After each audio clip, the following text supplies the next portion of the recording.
Assalomu alaykum azizlar.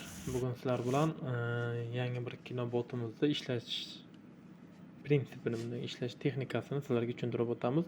Bu bizning oddiy kino botimiz hisoblanadi. Buning uchun hamma narsani tayyorlab qo'yganmiz. Oldindan siz o'shanga qarab tayyorlanishingiz shart deymiz. Botlarni qo'shib bo'limiga kiramiz va yangi bot ochishga kiramiz. Vkonstruktor botda media botlar bo'limiga kiramiz.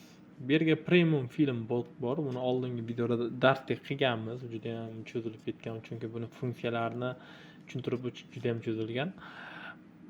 Cho'zilgan bo'lsa ham qo'ldan kelgancha boshdan oxirigacha tartib bilan tushuntirib o'tganmiz. Qo'ldan kelgancha. Bu KinoUz.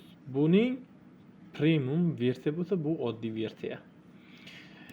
Oddiy versiyada nimalar o'zgargan bor? Oddiy versiyada xuddi premium versiyadagi bor. Lekin kontent himoyalash yoki premiumlik kinofilmlar yo boshqa narsalari yo'q. Oddiy hisoblanadi. Mana men hozirda premium obunaga ega bo'lgan odam sifatida kiryapman.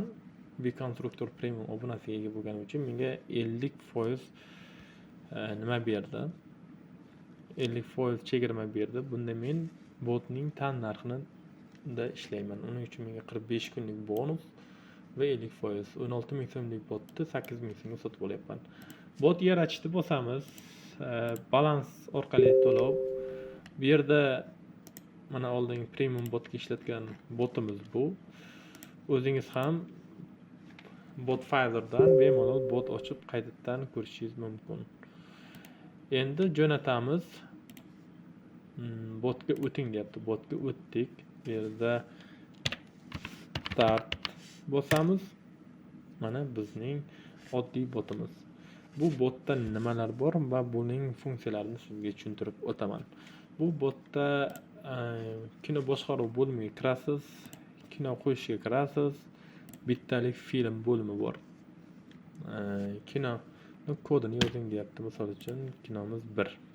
Nomini yozing deyapti. Nomi Uzi deb qo'ydim. Endi prosta o'zim yozyapman. Bu yerda kinoga banner bering deyapti. Endi banner beraman.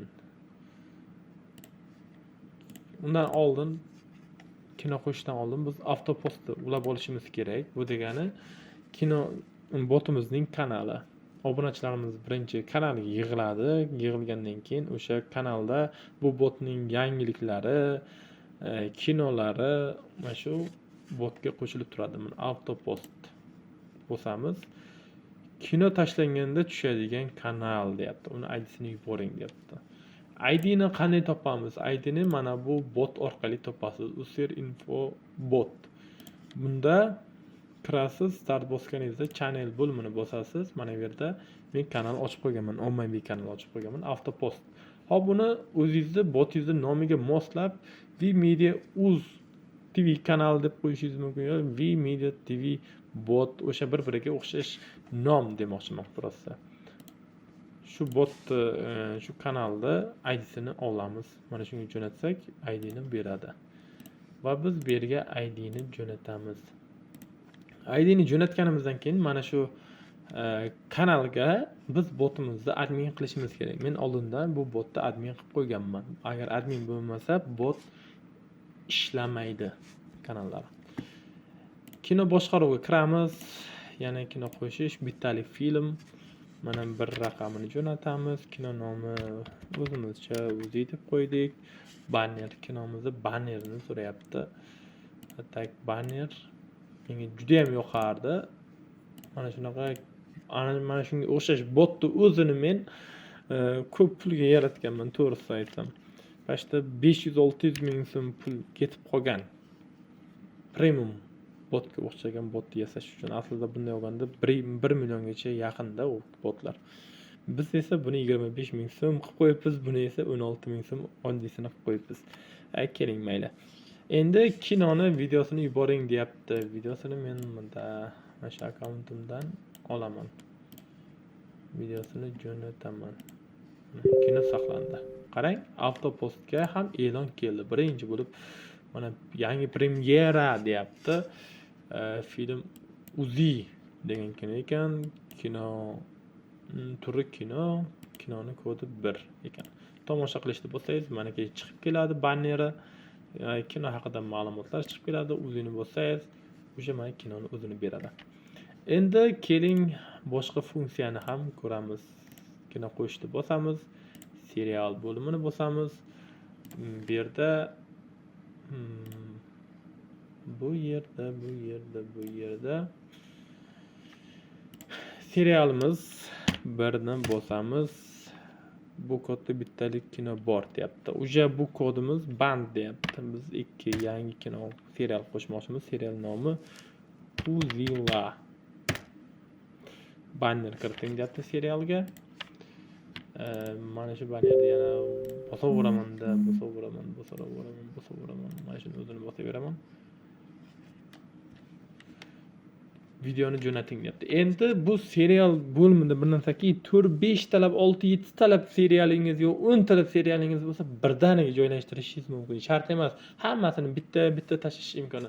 Lekin premium botimizda o'sha bittalab tashish bor edi. Sababi qaysi serial qismlarini premium qilishingiz, qaysi qismlarini bepul qilishingiz deb so'rardi. Endi bunda oddiy bot bo'lgani uchun bunda so'ramaydi. Siz premium qiling yoki bepul qiling deb so'ramaydi. Qismlarda faqat birdaniga seriallar tashlab olishingiz mumkin. Buning uchun yana akkauntimga kiraman va bunga o'xshagan ko'pgina seriallarni mana shunday 6 ta serial tashladim. Serialdan birinchi, ikkinchi qism qilasiz, o'sha serialga qarab sizga chiqarib beradi. Mana ki o'sha 6 ta qism qo'shildi deymiz va bu yerga tayyor deb yozsak, o'sha qismlar qo'shildi. Mana xabar bordi kanalga. Yangi kino deyapti, turi serial dedi.